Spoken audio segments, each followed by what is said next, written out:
What is up YouTube, Troken here, and welcome back to the channel. And in today's video, we are going over the Weapon Master Jax.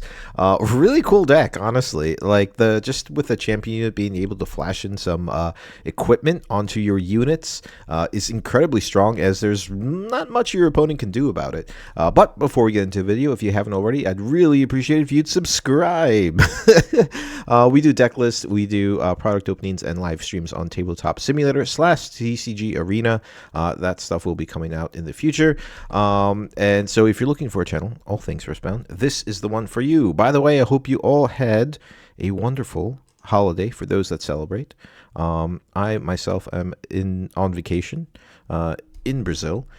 So this is actually just a video that I uploaded, and it is post me flying there. So I just wanted to make sure you guys have enough content during the holidays to watch nice and comfortably by the fire, opening presents and stuff.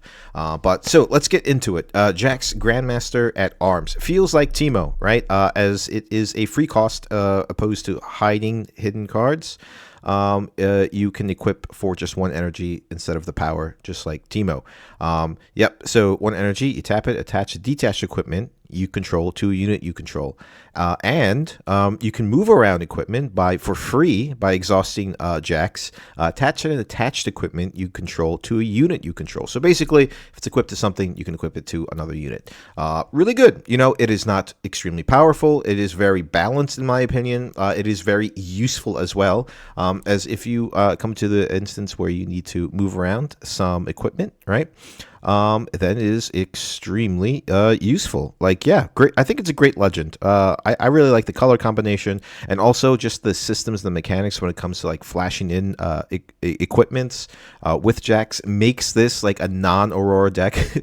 You know, like it doesn't make sense to run Aurora in this, which feels so good, because I feel like every orange deck just is like, oh, we might as well put Aurora in there. So I'm so glad that the team was like, no, let's just build a completely new thing and make it all about equipment for Jax, which is, yeah, it feels really good, guys. It feels really good. The rune split will be 8 calm runes and 4 body runes, so heavy into green, but that is fine, as you know, all of our power costs are pretty much green. Also, for the battlefields, we are running Grove of the God-Willed. We want to hold a lot, right? We have a lot of opportunities to throw equipment onto our Jax, which is like the main star of the deck, right? And so there are really like opportune times to be holding as often as possible, as there are so many ways to protect your Jax in this deck, and we'll get to that in just a second. And the card draw is obviously relevant. Star Tip Peak is also another important battlefield to this deck. When you hold here, you may channel 1 rune exhausted. We want to be ramping up a little fast, right? So there is Catalyst of Aeons in the deck, just because in order to combo correctly and protect our Jax as much as often, we really need like a nice rune economy right from the get-go to pop off with the deck. So the first couple turns, we aren't running the 9 2-drop units, right? We replace them with some protection spells. So that is the point of the deck, right? So the first couple turns, you're looking for your Find Your Senders, and you're looking for your Catalyst of Aeons. And then also holding Channeling Rune Exhausted really helps you with being able to throw your equipment on the Jax. The last battlefield is Orin's Forge. While you control the battlefield, the first friendly non-token gear played each turn cost 1 less. So you can do this on your turn, and you can do this on your opponent's turn, which is insane, right? So we are running a lot of 2-drop equipments, right? So you can play it for 1, and you can flash it in onto your Jax for 1 and give that Jax a little bit of survivability, maybe some keywords, some might. Extremely strong, very useful battlefield. Honestly, turn 1, I would start with Orin's Forge, right? I mean, like game 1, I'm sorry. I would start with Orin's Forge. It is just like you can get ahead so fast. This is like the main battlefield that you want to do. Furthermore, we are running 2 of the green Jax into our main deck. I just find this one better. Its ability is absolutely ridiculously good, like, for equipment, right? 5 energy, 1 power. It also has deflect, right? So we have so many ways to protect Jax, right? When they decide to target it down and try to remove it, they get punished by the deflect, and we have so many ways of stopping that removal. So that is extremely relevant. And of course, the really, really cool ability, each equipment in your hand has quick draw, which basically means it gains a reaction speed. So you can just pop it down onto any type of unit. It doesn't have to be Jax, but the good target is Jax, as you know, we want to protect him as much as possible. And yeah, it just feels so good, like just throwing down equipment like onto Jax or maybe some other units, because like you're just flashing them in, and there's really like the counter spells don't work, right? You know, like Defy doesn't work, Windball doesn't work, Mystic Reversal doesn't work, the purple counter spell doesn't work, Fiora's signature spell doesn't counter it, you know, because it is an equipment, and it just feels so good, and there's just like so little your opponent can do to kind of stop that equipment from dropping onto one of your units. So we want to control the early game a little bit with some charms, right? If we do need to move into a battlefield. However, also, it's really good just to push away your opponent's unit, right? And then move into a battlefield with a Jax, or something else, but primarily Jax. Also, you know, you can obviously use this like defensively or offensively, pull in a unit that you know is going to die. Even trading, because we do run Guardian Angel. Like if there's a unit that's like super annoying, like Yone's, I think is going to be a really good card in the Spirit Forged, right? And even if they would trade, right? And then Jax just comes back, is also really relevant as well. Hex Drinker, crazy equipment. I think the equipments that give keywords are more powerful than the other ones, right? That have effects to it. Just because, you know, you can give Jax deflect too, which is, you know, like really punishing our opponent for trying to target it down. Yeah, so 2 energy, you know, it gives it 1 might and it gives it deflect. Also, in order to equip it with our legend as well, like it's just 1 if it's just on the at your base. However, if it is in your hand and you're controlling Orin's Forge, you could just flash it down on a Jax for 1 energy, which is really good. And the fact that it gives a +1 might as well is, you know, relevant. Even though if you're not controlling Orin's Forge, just to be able to flash something in and give your unit deflect 2 in Jax or anything else deflect is really annoying, right? And like I said, we want to punish down our opponent by making them pay for those for those deflect costs. So flashing down anything that they're going to hard remove or target with spells is really strong. So, moving further into the deck, speaking of counters, and we want to protect our units as much as possible, not so fast. Really great counter. It protects our gears as well. 2 energy, 1 power at reaction speed. Counter an enemy unit or enemy spell or ability that chooses a friendly unit or gear. We're going to see a lot of this, guys, in the when Spirit Forge comes out. It is just so good, you know. So, you know, they're going to be paying for the deflect costs if they want to get rid of Jax, as Jax is, like, really hard to kill in this deck, honestly, because we have so many ways to protect him, and Not So Fast is one of them. So any type of hard removal, any type of ability spell with Riptide Rex or even Harnessed Dragon that's trying to remove it, right, they will pay the deflect cost, and then we could just stop that ability from happening as it goes on the stack. And yeah, it's just solid. It's just really good. We don't really need to, like, stop those big spells from board clears, because if they really want to play it, then, you know, we have the next card, Guardian Angel, right? If I would die, kill Guardian Angel instead, heal me, exhaust me, and recall me, and it gives +1. Again, you know, if Jax is about to die from any type of showdown or something, you could always just flash in Guardian Angel onto the Jax when it's holding onto a battlefield or even attacking onto a battlefield. It gets reaction speed, right? It gives +1, and then it's just basically an attached Zonias. You don't see Jax dying a lot. Like, I play tested this deck, and it just felt really good. And honestly, it wasn't hard to navigate, right? It felt like really natural to play the deck. It's like, in my first couple games, it felt like I've been playing the deck for like a week or so, you know? So it makes sense. It's very easy to navigate. And this card is just really good. So we run 3 of to try to protect our Jax as much as possible. Other things to help us with Jax is, and card draw is obviously discipline. He's sitting at 6 might. If he has some equipment, that 2 might and the extra card draw is extremely relevant. I mean, it's just such a good spell. And honestly, like a lot of green decks run this card, so you kind of have to run it, right? Just to counteract that might if they're playing discipline on their own units, right? So basically, this card has become like a battle of who has more disciplines in the hand, right? And it's just like Master Yi in those matchups. Aurelia is going to be a thing. In Yasuo, it's a thing. It's just basically if you want to fight who has more disciplines in order to either conquer or hold the battlefield. And of course, card draw is king. Next, we are running Thwonk. Cool card. It's just better than Rune Prison, honestly. Like, it costs the power less, so for 2 energy at action speed, and you could repeat it. So, like, if 2 units are coming into a battlefield, you pay 4. And by the way, there are plenty of ways to refresh our runes by getting 4 energy with the Sona, which we'll talk about in a second. That card feels so good in this deck. And then you can stun a unit, right? So if there's instances where you feel like, wow, there's a big Mundo and there's nothing I can do with it, throw a Thwonk on it. Hit it on a head with a pot. I think that artwork is pretty funny, dude. It's hilarious. But yeah. So Thwonk extremely important. If there's just like too many units, or even a Watcher or Ride the Wind, right?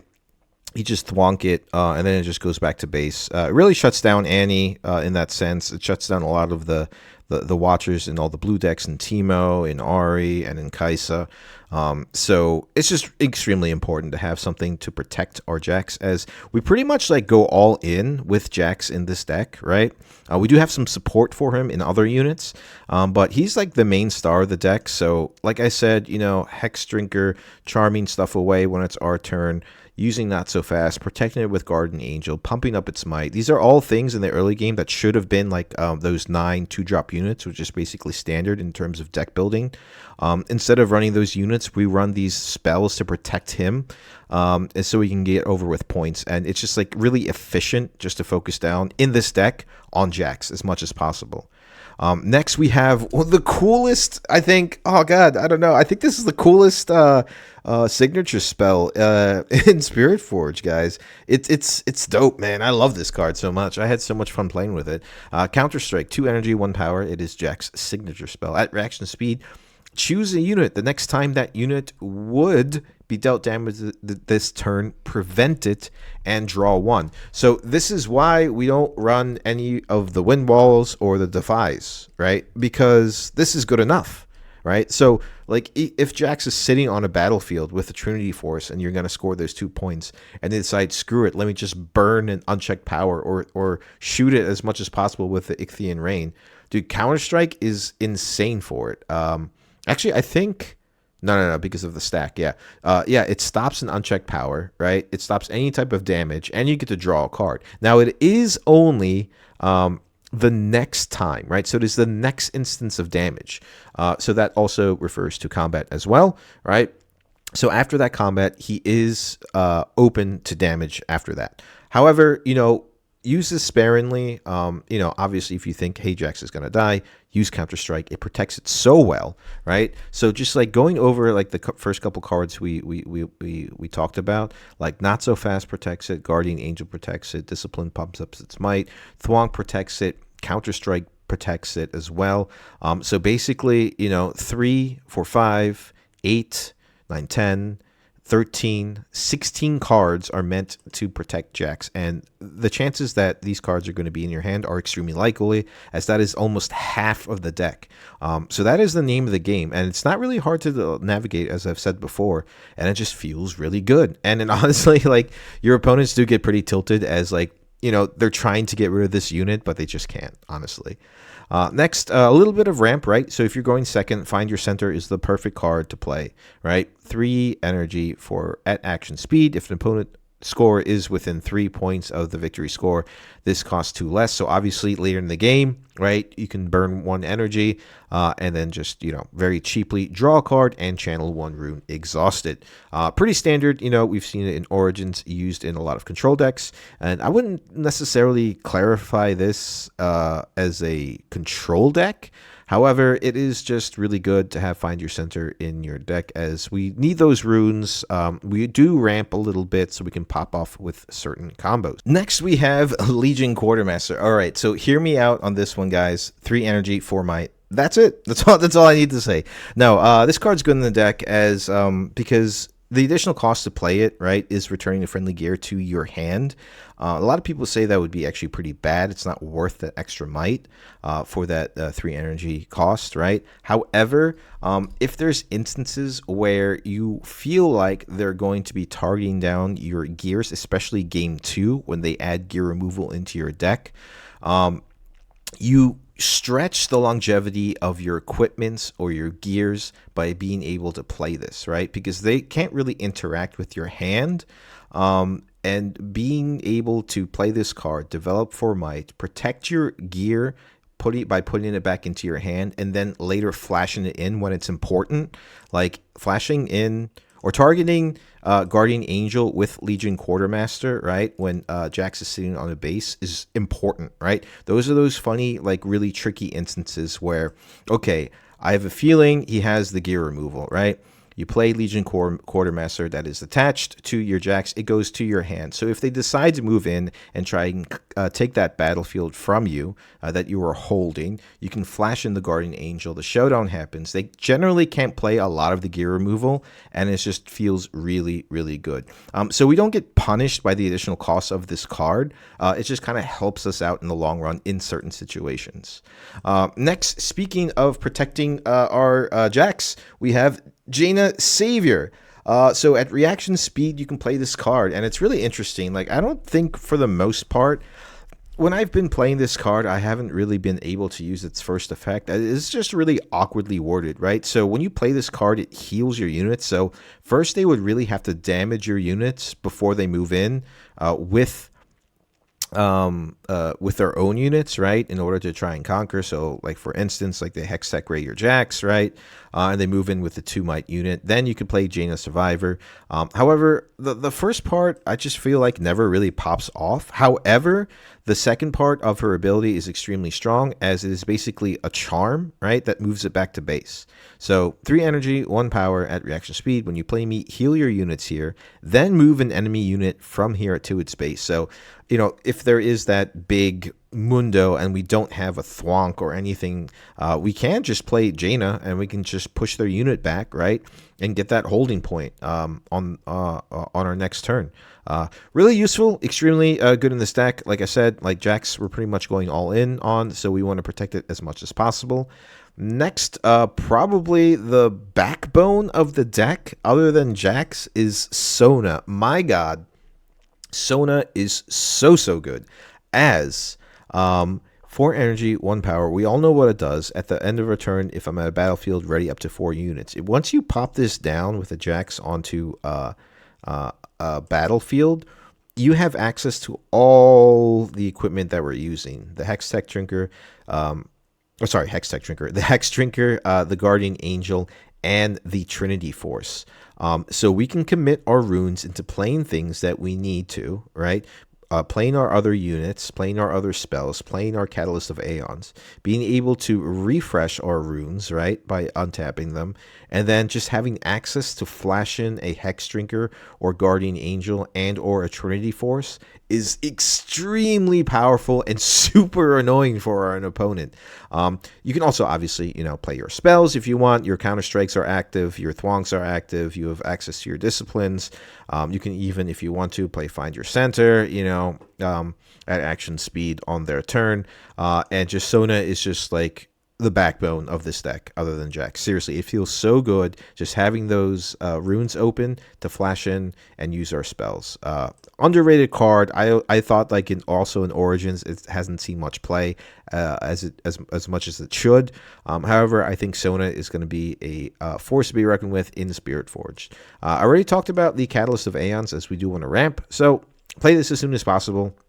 We want as many runes to our economy so that we can start popping off with some cool combos by flashing in some equipment and using some of our spells to protect our Jax. Now, the cool equipment is we're running Trinity Force.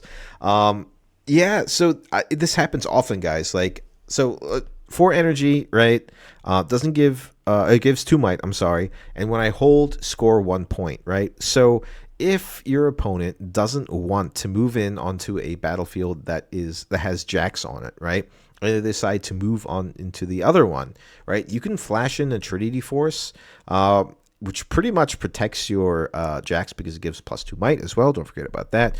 But like in those instances where it is about their turn is about to end, and you can react with a Trinity Force onto a battlefield or to a unit on a battlefield that you are holding, right? You getting 2 points. Like, that's so good. Like, this popped off as more than I thought it would, and it just feels really, really, really strong. And yeah, Trinity Force. Also, because, of those 4 runes that we get from Sona, being able to pop down a Trinity Force is good, And I'm telling you guys, being able to play equipment at reaction speed feels so good, as there's just like little your opponent can do about it. We are running the green Ornn.